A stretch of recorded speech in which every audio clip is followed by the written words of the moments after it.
Share market इतना गहरा कुआं है जो पूरे देश की पैसे की प्यास बुझा सकता है, और मैं इस कुएं में डुबकी लगाना चाहता हूँ। इस स्टेटमेंट को सुनने के बाद कई लोग इससे प्रभावित होकर इसमें कूद तो गए, लेकिन इस कुएं में कूदने से पहले वो ये भूल गए कि तैरना सीखना कितना ज़रूरी है।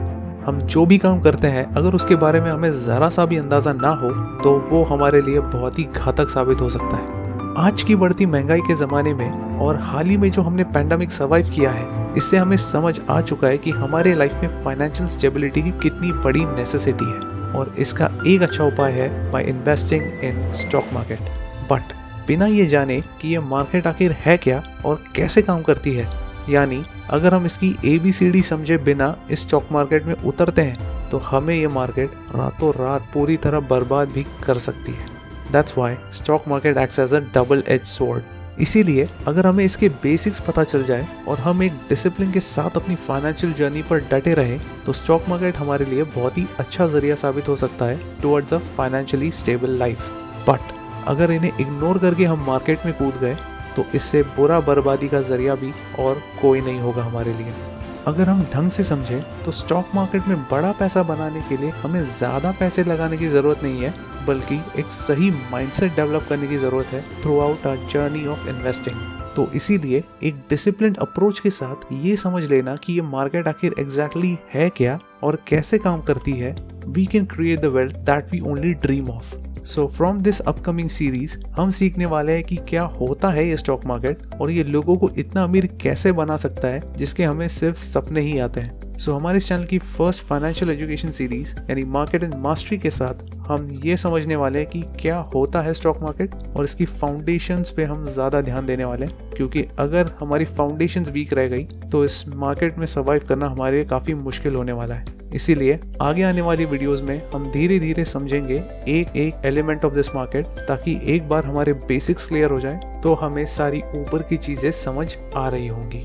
इसलिए आगे चल के हम डिटेल में डिस्कस करेंगे कि what is stock market, NSE और BSE होते क्या है, where does the money invested in stock market go, और एक बार पैसे लगाने के बाद हम वो पैसा वापस कैसे ले सकते हैं, और इन सब के लिए हम मार्केट में एंटर कैसे करें, उसके लिए जो डीमैट और ट्रेडिंग अकाउंट खुलवाना पड़ता है वो होता क्या है, अलग अलग ट्रेडिंग स्टाइल्स के बारे में हम डिस्कस करेंगे, एक कंपनी इन्वेस्ट करने लायक है या नहीं ये कैसे पता लगाए, इसके बारे में भी हम थोड़ा डिस्कस करेंगे। एक कंपनी को हमारे पोर्टफोलियो में ऐड करने के लिए कौन कौन से पैरामीटर्स होते हैं उनके बारे में भी डिस्कस करेंगे, ताकि हम एक अच्छा खासा वर्दी पोर्टफोलियो अपने लिए डिजाइन कर सके जो most of the time in the long run profitable हो। IPO, FPO और राइट इश्यूज होते क्या है, ये स्टॉक स्प्लिट्स और डिविडेंड्स आखिर होते क्या है, फ्यूचर्स एंड ऑप्शंस जिसके बारे में कई लोग बात करते हैं कि यही एक तरीका है जिससे बहुत ज़्यादा अमीर बना जा सकता है, इसके बारे में भी हम चर्चा करेंगे। Indirect investments in stock market, कि अगर मुझे इनडायरेक्टली स्टॉक मार्केट में इन्वेस्ट करना हो तो हम वो कैसे करेंगे। एक कमोडिटी मार्केट भी आपने सुना होगा, तो ये होती क्या है। ETFs एंड म्यूचुअल फंड्स, ये एक्सचेंज ट्रेडेड फंड्स आखिर होते क्या है, काम कैसे करता है, और म्यूचुअल फंड्स के बारे में भी हम डिटेल में चर्चा करेंगे कि कितने टाइप के होता है, कौन से होते हैं और हमारे लिए कौन सा बेहतर होगा। और इन सब के बारे में डिस्कस करने के बाद हम ये भी जानेंगे कि फाइनली हमारी इन्वेस्टमेंट्स पे टैक्सेस किस प्रकार लगने वाले हैं। तो ये सारी चीज़ें होने वाली है इस पूरे सीरीज में, जो हम एक एक करके डिटेल में डिस्कस करने की कोशिश करेंगे, ताकि हमारे जितने भी बेसिक कॉन्सेप्ट्स हैं सब के सब क्लियर हो जाए। सो इन दी एंड मेरे जेन्युइन सजेशन यही होने वाला है कि आप अपने फाउंडेशंस पे बिल्कुल भी कॉम्प्रोमाइज ना करें, और जितने कॉन्सेप्ट्स हैं उनको बिल्कुल भी नेग्लेक्ट ना करें। जितने एब्जॉर्ब कर सके आप उतने एब्जॉर्ब कर ले, ताकि आपको आगे चल के कोई भी परेशानी ना हो। ऑल्सो एक बहुत ही ज़रूरी बात कि स्टॉक मार्केट कोई गेट रिच क्विक स्कीम बिल्कुल नहीं है, क्योंकि इस मार्केट में बड़ा पैसा बनाने के लिए टाइम ज़रूर लगता है। सो इसीलिए जब भी आप स्टॉक मार्केट में आए तो इसी माइंडसेट के साथ आए कि मुझे लॉन्ग टर्म में एक बहुत बड़ी वेल्थ क्रिएट करनी है। इसीलिए अगर आप अभी अपने 20s में हैं या अर्ली 30s में हैं तो आपके लिए सबसे बड़ी सलाह यही होने वाली है कि जितनी जल्दी हो सके आप अपनी इन्वेस्टिंग जर्नी को शुरू करें, क्योंकि जितना बड़ा टाइम होराइजन का एडवांटेज आप लोगों के पास है उतना और किसी के पास नहीं है, और इस टाइम होराइजन में आप बहुत ही कमाल का कंपाउंडिंग इफेक्ट खुद देखने वाले हैं। इसीलिए स्टार्ट इन्वेस्टिंग राइट नाउ।